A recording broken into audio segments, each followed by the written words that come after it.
como é que ele fica a ideia do mundo real para o mundo, né, da modelagem, e como é que ficaria essa classe implementada. Criar com poucos atributos para a gente conseguir ir mais rápido nesse aspecto. Então, na tabela, isso aqui, vou criar um banco aqui para a gente, novo banco de dados. Ele vai criar um arquivo para a gente dentro do SQL Server. Recomendo todos vocês a instalarem o SQL Server, SQL Express. Pode até baixar o full daquele site, quem conseguiu entrar lá no site da Microsoft. Quem não conseguiu pode baixar o Express e instalar, é gratuito o Express. Não tem problema, ele vem sem tabela nenhuma. Esse é o banco que a gente criou, ele cria um arquivo lá que vai salvar. Você tem que conectar no SQL Server, conectar no banco para acessar o banco. Vou criar aquela tabela lá. Existe uma similaridade muito grande entre a classe e a tabela. Aqui, sem usar nenhuma técnica de trigrama, sem nenhuma técnica de nomeação, a gente vai se deparar com a seguinte situação, que já é diferente da classe. Tá vendo? Quando você cria a classe, você determina string. String é um campo texto, você determina só o tipo de dado que ele vai armazenar na memória. String, você pode armazenar quantos caracteres quiser na memória. Só que no banco de dados ele é um pouco diferente, você precisa estipular limites, que vai ser o quanto aquele registro vai permitir, dos limites. O SQL Server até permite o varchar max, mas não é recomendável você ficar utilizando o varchar max para todos os campos. É como se fosse um string variado, porque você não vai estabelecer os limites para aquele registro. O ideal é, se você sabe os limites, que você sabe o limite máximo, você chega num consenso para esse limite máximo. Eu colocar matrícula como varchar 10 e nome como varchar 50. Isso significa o quê? Que se o banco de dados receber mais caracteres que esses, ele vai dar erro na hora de salvar. Quem vai garantir que não envie mais dados para o banco de dados que é o permitido? A sua interface com o usuário, que é chamado de view. Esse cara que vai garantir que você não envie. No banco de dados, a gente tem atributos que não existem aqui, ó. Tá vendo? Existe público, público. Mas no banco de dados a gente tem esse permitir nulo e permitir nulo. A permitir nulo significa o quê? Que você pode salvar o campo como null. Null é sem conteúdo. Null é diferente de vazio. Você imaginar um rolo de papel higiênico no banheiro é a melhor forma de você entender a diferença entre null e vazio, né? O rolo sem papel, só aquela partezinha, é o vazio. Sem o rolo é null. É mais ou menos essa explicação. É boa. Né? Então, o banco de dados tem outra definição que aqui não tem nas classes. Na verdade, existe a definição que todo objeto tem que ter o ID, que é seu identificador único, que nada mais é do que a chave primária. Lembrando que a classe é uma evolução, né, do que tinha na modelagem de tabelas. Então, é você definir aqui a chave primária para você poder salvar. E o que a gente tem que fazer, gente? Manter sempre os nomes similares. Quando você utilizar alguma tecnologia de mapeamento em .NET, você vai criar as classes automáticas. Só que se você programar em PHP, se você programar em alguma outra linguagem que não tenha esse automatismo todo, você vai precisar fazer esse trabalho manualmente e manter os nomes similares sempre. É o caso aqui da nossa tabela aluno. Ela já vai aparecer aqui como tabela. Deixa eu dar um atualizar aqui, tabela aluno. E a tabela aluno tem aqui os dois campos que a gente criou, matrícula como primary key e o nome como string. Então esse cara aqui, quando foi mapeado para o banco de dados, ele virou esse cara aqui, ó.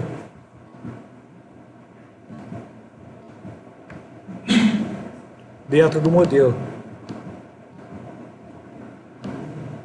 Ele virou matrícula nome, dá para exibir aqui os atributos. Desculpa.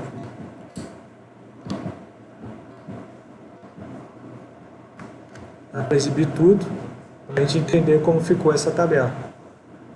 esse modelo corresponde a esse modelo aqui no banco de dados. Que quando for implementado,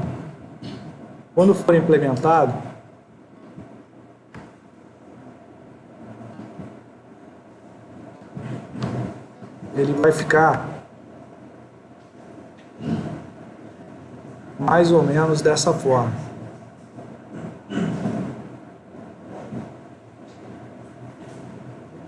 Que tal o C#, a gente vai pegar aqui uma biblioteca de classes, tá? Vou criar aqui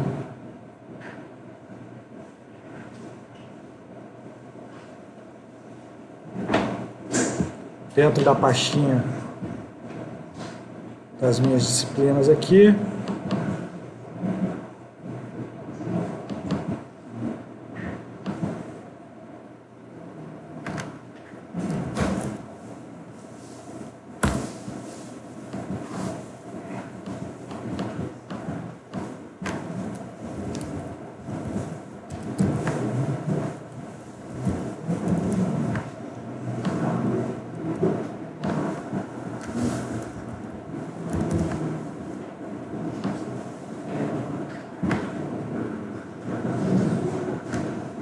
Vai criar a solução e o projeto de classes para mim, com uma classe em branco. Que aqui a gente vai começar a ver o poder da modelagem UML. Como ela se reflete lá dentro da programação. Estou sem meu óculos, não é certo, né?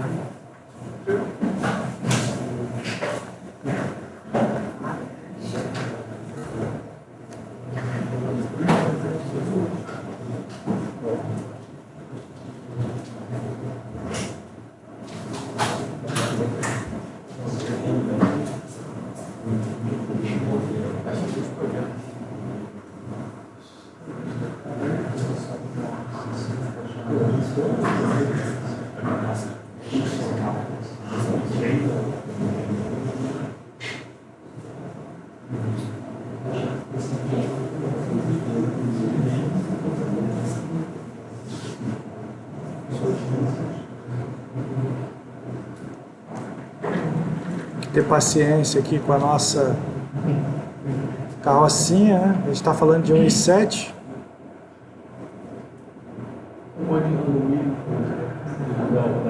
Que tem 8. Mas essa máquina aqui tá meio mais devagar que o normal. Eu tinha um i5 com 8 que funcionava perfeito. Eu tenho que colocar um SSD nessa máquina. É que eu estou com a configuração inicial ainda da Kombi também. Não formatei, não fiz nada. Mas é um maquinão isso aqui, é um avião.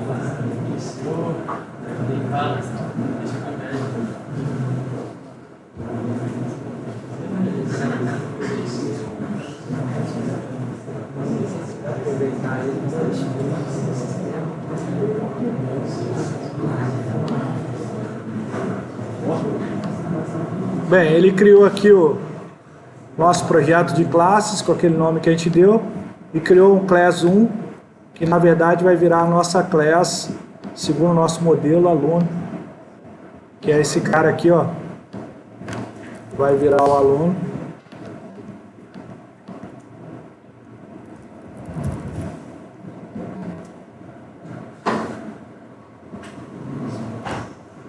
Vai virar a class aluno. E ele vai ter aqui as properties matrícula e nome, que é public string matrícula.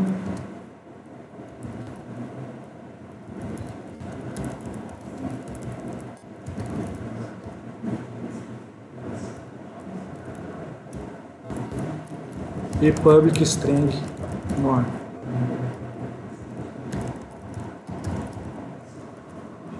Bem, observe o seguinte, os nomes são similares, tá? Esse atributo que vem aqui, ó, o public, ele é o maisinho aqui da ponta, tá vendo?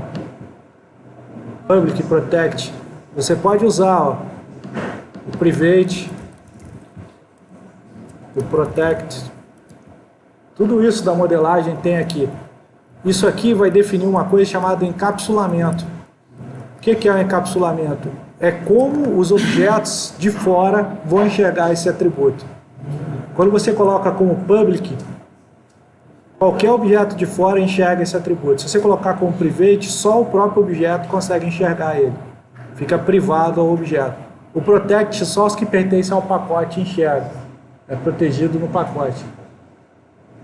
Então, normalmente, na sua vida, você vai usar o public ou o private para você atuar. Tá? Por que outros vão precisar ver? Porque quando você pegar de um formulário e atribuir valor para essa classe, você vai precisar que o seu formulário, que também é um objeto de programação, enxergue esse atributo como público para passar o valor que está numa caixa de texto para ele. Então é public, entendeu? Não é privado. Se você tivesse um estado privado, um estado do objeto privado, por exemplo, se ele já está persistido, se ele não está, etc., você poderia ter um atributo private aqui. Beleza? Então esse espelhamento corresponde a isso aqui que vai ter que ser persistido aqui. Tá vendo? Você tem tecnologia de mapeamento que pega esse cara aqui e faz mapeamento automático do banco de dados. Por exemplo, aqui, ó, se eu criar aqui, vou criar o outro class library para fazer esse mapeamento para vocês entenderem. O aula S1, aula S.model entity.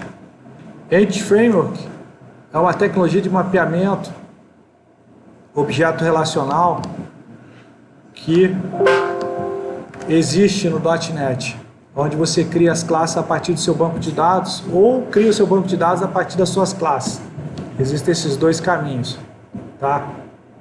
Para você criar suas classes a partir do banco, você pode usar um carinha que é o Data Context. Você vai pegar esse cara aqui, ó, Advanced Dataset, você vai dar um nome para ele.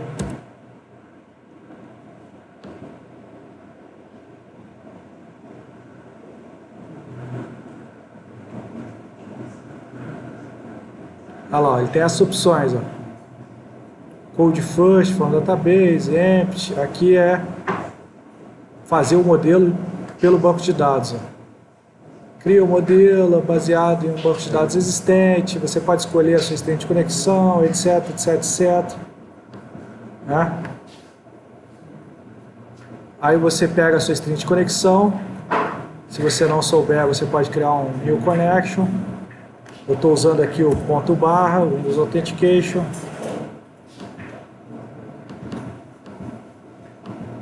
Ponto barra. Ponto barra é quando é na própria máquina, tá? Não estou pegando aqui de um endereço da rede, etc. Ele vai montar a stringzinha de conexão para mim. String de conexão é como eu vou me conectar no banco de dados. Você vai precisar fazer isso para se conectar. Vocês vão aprender isso ano que vem, tá bom? E aqui você pode pegar a tabela que está lá no banco e mapear direto. E ele cria a classe automática para você. Então essa é outra forma de você na programação criar a mesma classe a partir do banco de dados que foi criado com a mesma ideia.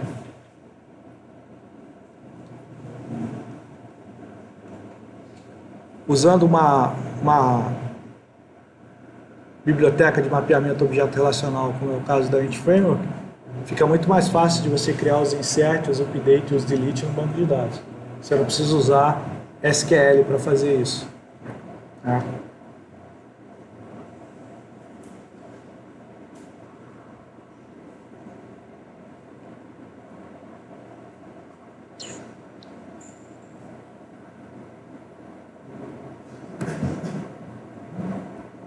Bem, Enquanto ele está fazendo lá, já volto lá.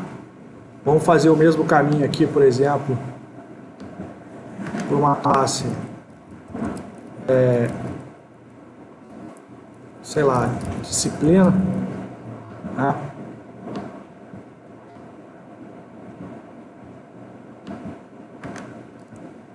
Vamos chamar aqui de código da disciplina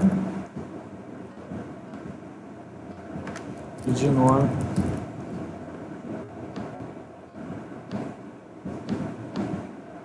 Aqui, gente, já começa a aparecer uma coisa que é bem interessante, que a gente evita em banco de dados. Tá? Você observa o seguinte, o atributo nome está aqui, o atributo nome está aqui. É óbvio que eles estão encapsulados dentro da classe, vão estar encapsulados dentro do objeto. Você pode manter assim. A mesma coisa é manter assim no banco de dados também, porque você vai poder colocar a tabela.nome e acessar o atributo sem problema. Mas existem boas práticas dentro do banco de dados que a gente tem que se habituar a aplicar para evitar esses nomes iguais. Uma delas é o trigama, que é colocar 3 letras que identificam a tabela ou a entidade antes do nome. Né? A gente não vai fazer isso agora, mas é importante que vocês saibam que isso existe. Tá bom? E a gente vai fazer nas próximas aulas dessa forma, usando trigama.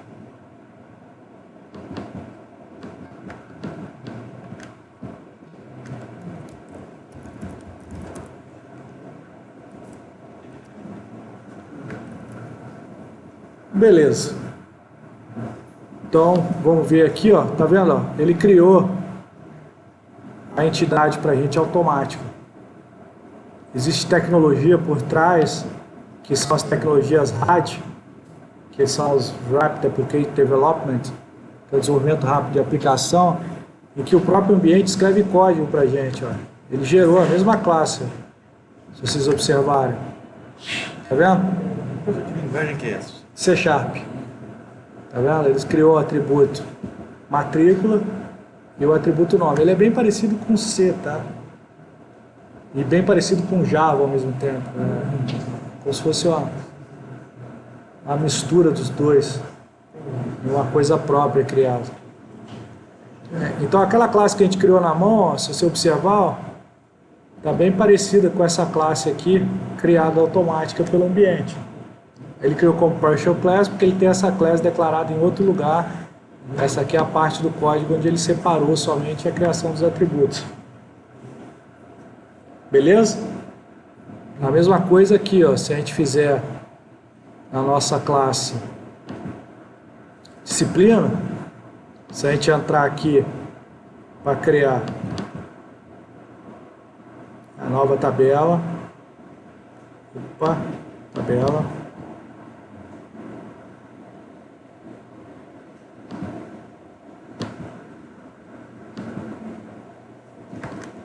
código disciplina, int, aqui os atributos se assemelham, ó. Int e int. Esse atributo int aqui, ele tem 4 bytes.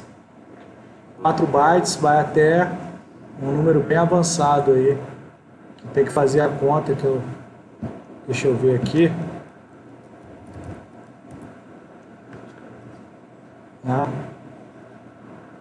Aqui dá 256 vezes 256.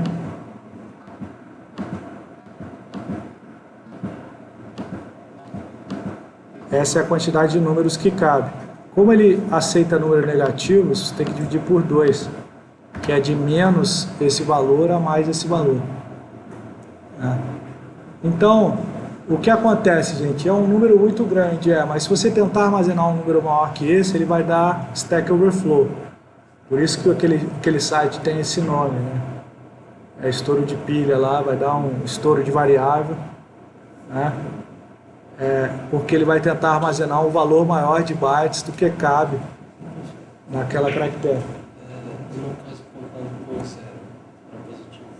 Então, é de menos 647 a mais 648. O 0 conta como um espaço no array de bytes. Então, É bem próximo disso aí. Então, se você tentar armazenar, se você tiver algum programa que armazene, o int32 já não serve. Tem que ser o int64. Tem que ser um int de 8 bytes. Né? Tem que ser um int que vai caber o seu número. Aí, se você colocar 8 bytes para o int, esse número nem cabe na calculadora. Você vai multiplicar por mais 256, mais 256, mais 256, mais 256. Vai ser 256 elevado ao oitavo. É um número absurdo. Né? Mas ainda assim, dependendo do cálculo que você for fazer, esse número vai estourar. É um número limitado, mesmo que muito grande. Isso que é importante a gente entender. Os números na memória que vão, eles não são infinitos. A mesma coisa para o banco. Você tem esses tipos de dados aqui, quando você fala em banco de dados. Ó. Int, o float é com ponto flutuante, decimal é com ponto flutuante. Tá? Um dia desse eu passei por um problema, eu criei um campo date e estava tentando armazenar a hora, tem que ser date time. Tá?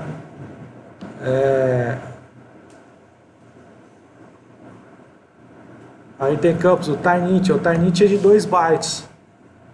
Ele não é de 4, ele é um número inteiro de 2 bytes. Assim como você tem campos com o mesmo nome, com o mesmo fim, ó, small int.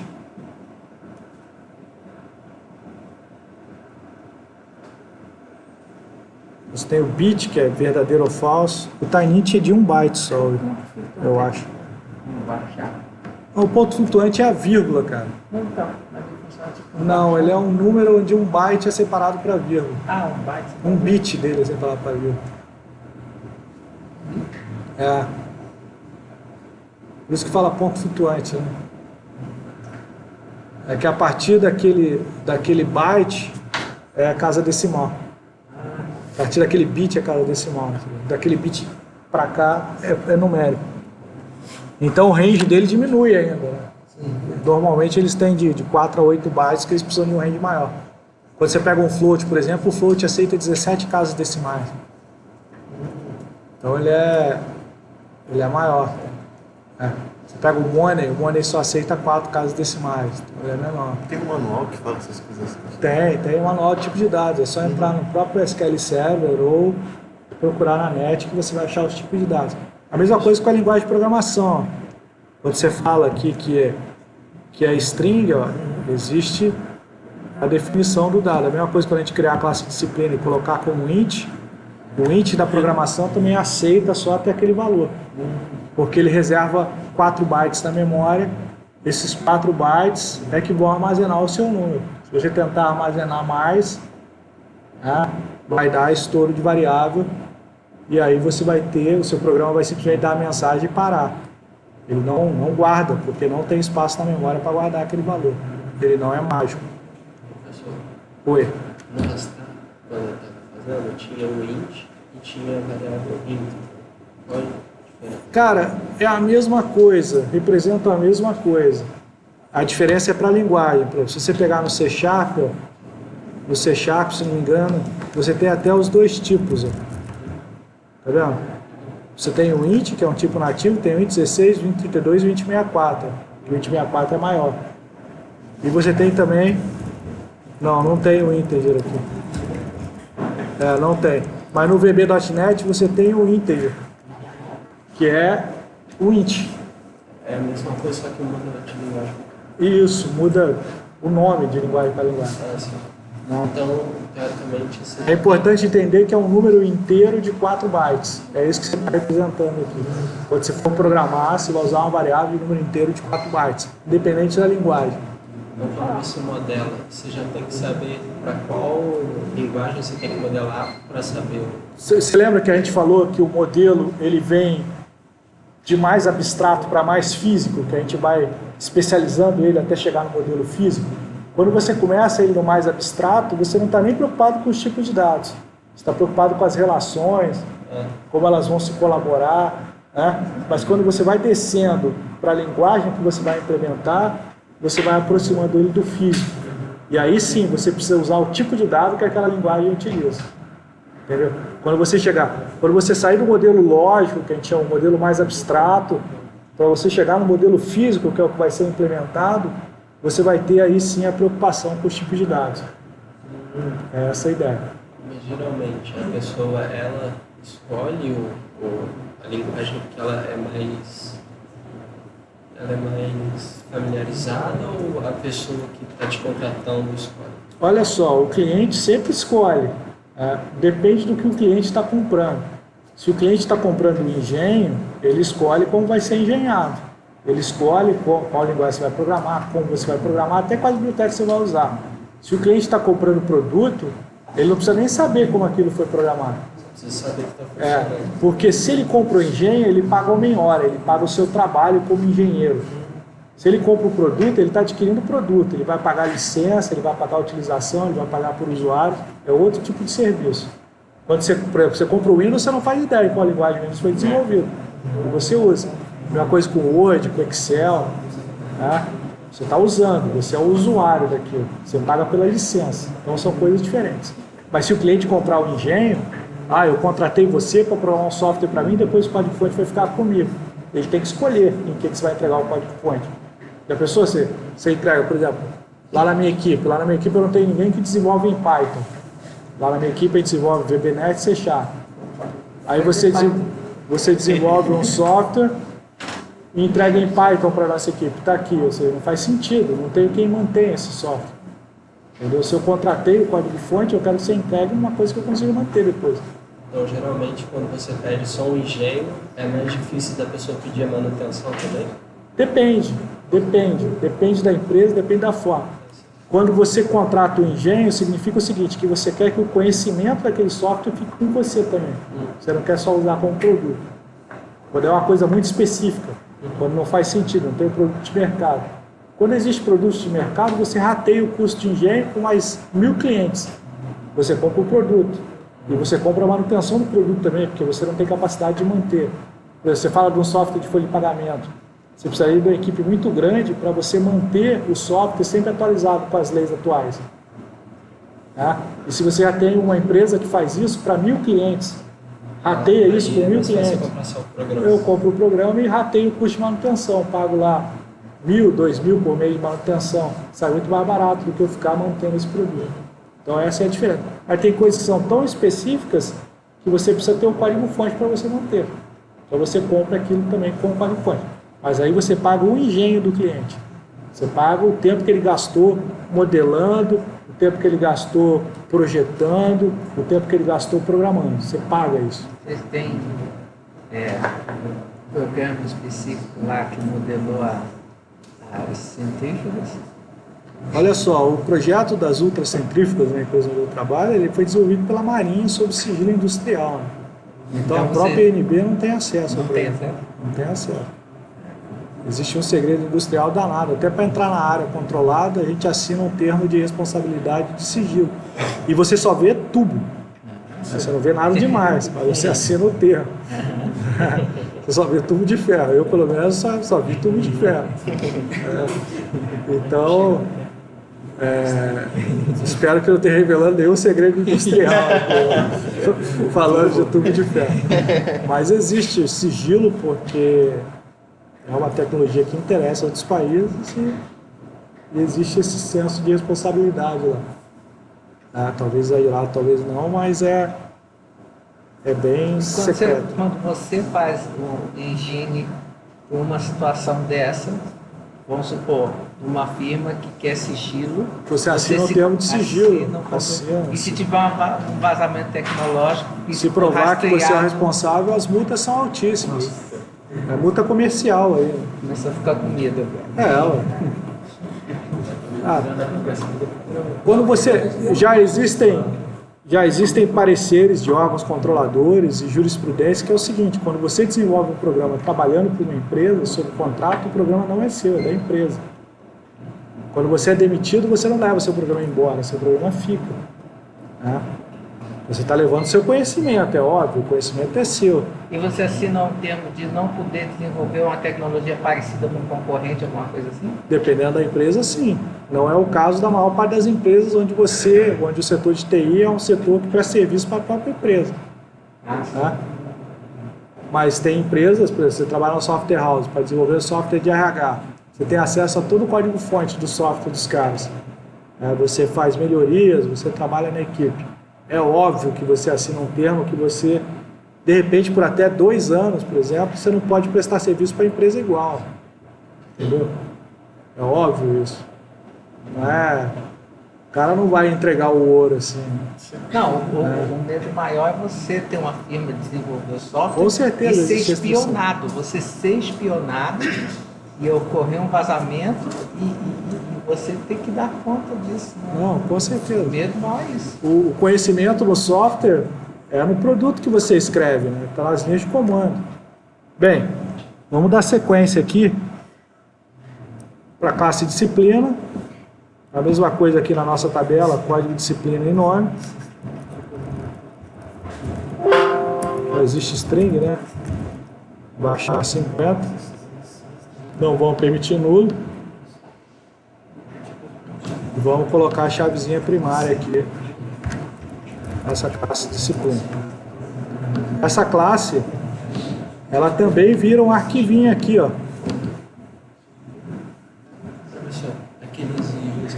É como se fosse um include de você? Como se fosse um include, como se fosse um imports do Java. Como se fosse um add package do Java. Não lembro mais como é que é o Java. O imports do C Sharp, do VBNet. Você trabalha com programação? Trabalho. Você usa muito Python? Ou não? Não. A minha empresa é Microsoft. A gente usa VBNet e C Sharp. Vocês têm contrato agora? Não. A gente optou há muito tempo atrás por ser 100% Microsoft e tem dado certo.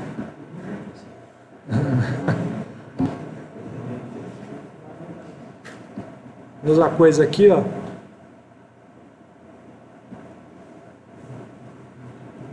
Ele cria pra gente um mapeamento também. São 2 projetos diferentes, não sei se vocês repararam. Esse aqui a gente está criando as classes na mão. Esse aqui a gente está criando as classes com mapeamento.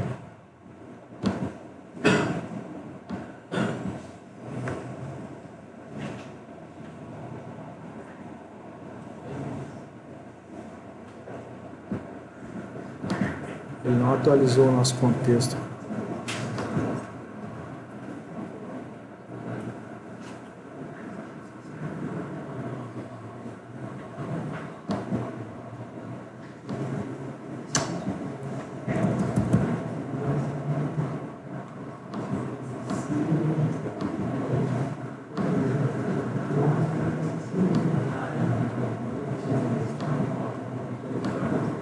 Aqui no nosso diagrama, se a gente adicionar a disciplina, a gente vai ver também a classe disciplina.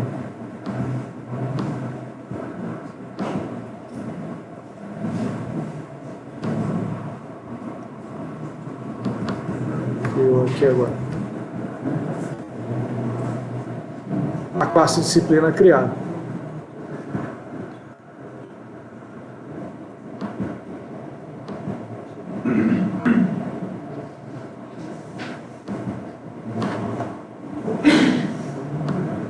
Bem, agora digamos, só a nível de exemplo, tá? Que eu tivesse aqui uma relação entre aluno e disciplina, que o único objetivo desse programa fosse marcar as disciplinas que o aluno cursa. Tá? Que a gente tivesse aqui entre aluno e disciplina, esse cara aqui, chamado aluno e disciplina. Tá? Aqui a gente tem uma relação que numa ponta é 0 ovários, ou 1 ovários, né?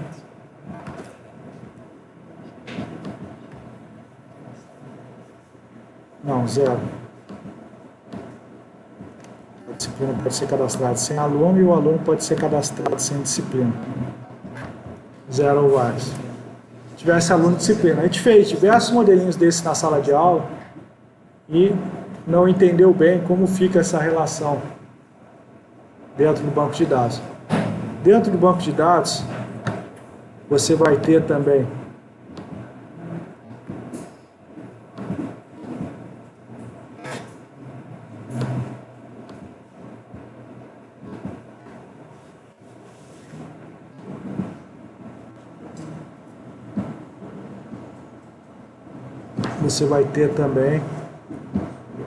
aqui a nossa tabela aluno disciplina e você vai trazer a chave desse cara para cá, a chave desse cara para cá e eles vão virar uma chave composta.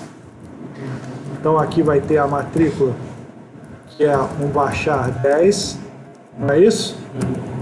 E vai ter o código disciplina que é um int.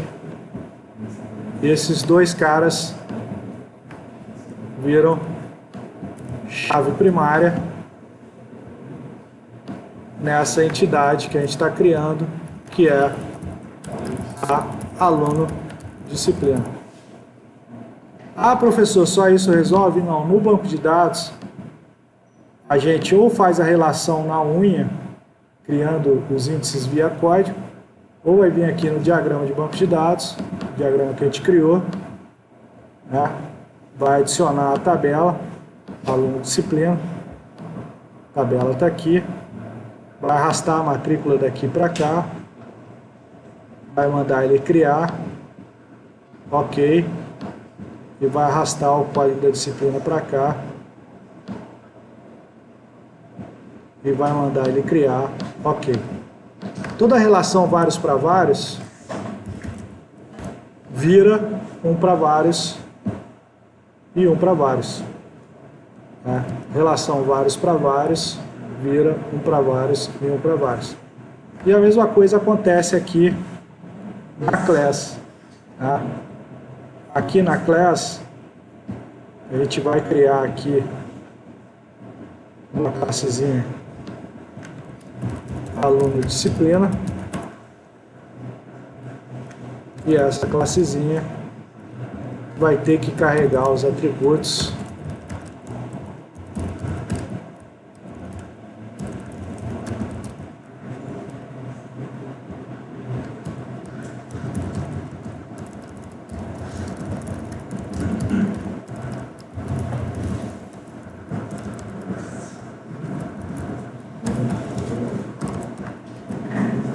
Aí não precisa dizer que um é chave de outro. Aí Não, não. O que acontece? Existe na programação um conceito de navegabilidade. E existe também o conceito de todo parte. Isso aqui, na verdade, é um todo parte. Um todo parte não, é só a colaboração. Desculpa, o aluno não tem disciplina. Mas se você tivesse navegabilidade aqui, mas aí você tem que mudar essa relação. Porque vocês lembram que eu falei que isso aqui é similar a isso aqui, ó? É similar a isso aqui? Você pode modelar dessa forma aqui, ó. Lembra que eu falei disso? Tá? Que aqui começa com... Só um minutinho.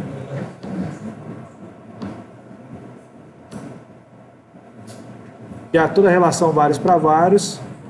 É, na verdade,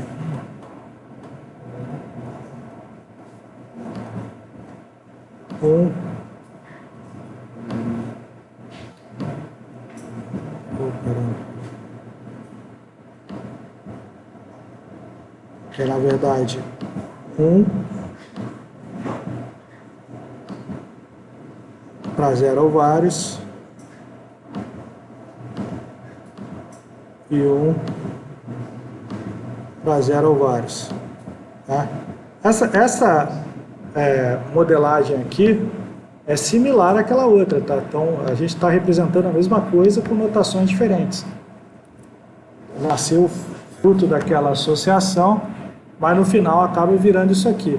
O conceito de navegabilidade é o seguinte, ó, você tem aqui, ó, navegabilidade, ó, não está especificado, mas se colocar como navegável daqui para cá e daqui para cá, ó, significa que aqui eu botei um public, ó, disciplina.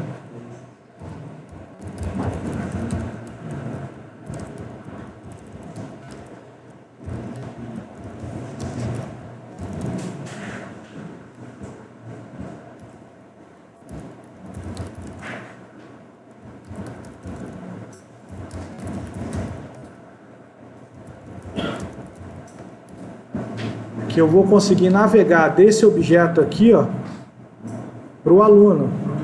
Tá vendo? Eu posso chamar até aqui, ó, minúsculo, que você chama permite.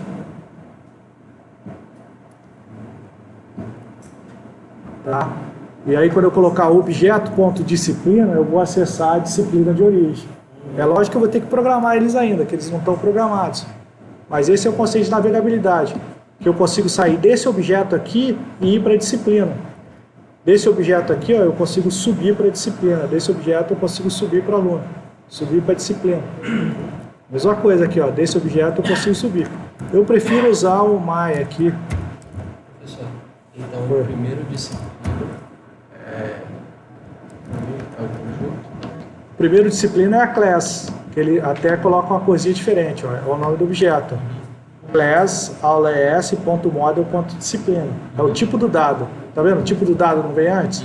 Então, aqui é o tipo do dado. Aqui é o nome que eu estou dando. Entendeu? O tipo do dado e o nome.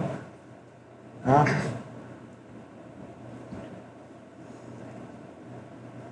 Se mapear aqui, vamos ver o que ele vai fazer aqui. Nosso update model.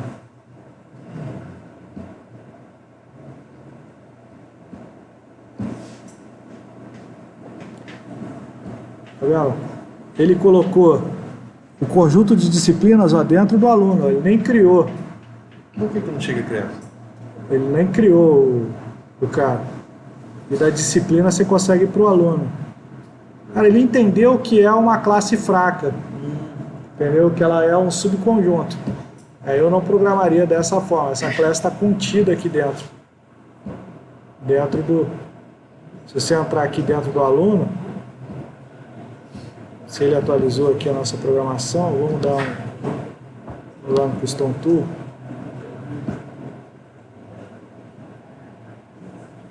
Para entender o que ele fez aqui.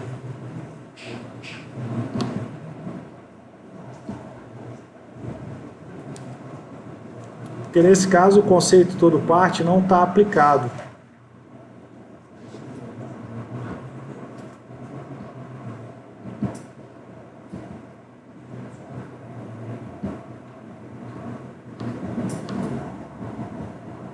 Tem que achar onde ele colocou esse código.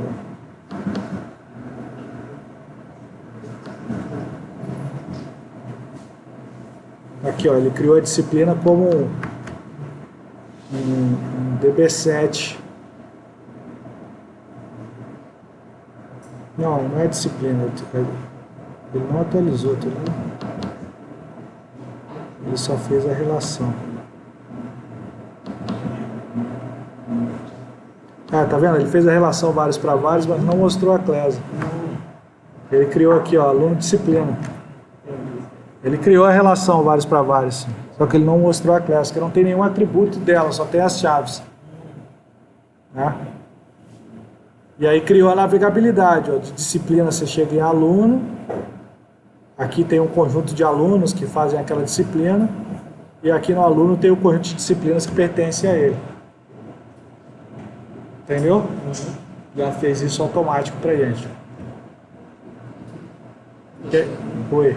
Por exemplo, vamos supor que a disciplina só existisse no curso. Tem um curso que tem essas disciplinas. Então, no caso, ela só existiria... O curso aí a relação seria diferente. A gente teria que criar o curso, as disciplinas com o curso, ficaria outra situação. Aí como que eu ligaria eles com aquele exemplo lá só que na versão nossa? Na próxima aula a gente faz um modelinho mais completo. A gente tira essa dúvida. Não vai dar mais tempo da gente progredir nisso. Tá bom? Pessoal, então essa é a ideia desse bimestre. A gente fazer esses exemplozinhos práticos, mostrando como fica, para ficar mais agradável. Cara, Verdade. vale a pena Tá bom? gravar em cima. Mano, deve ser mesmo, mas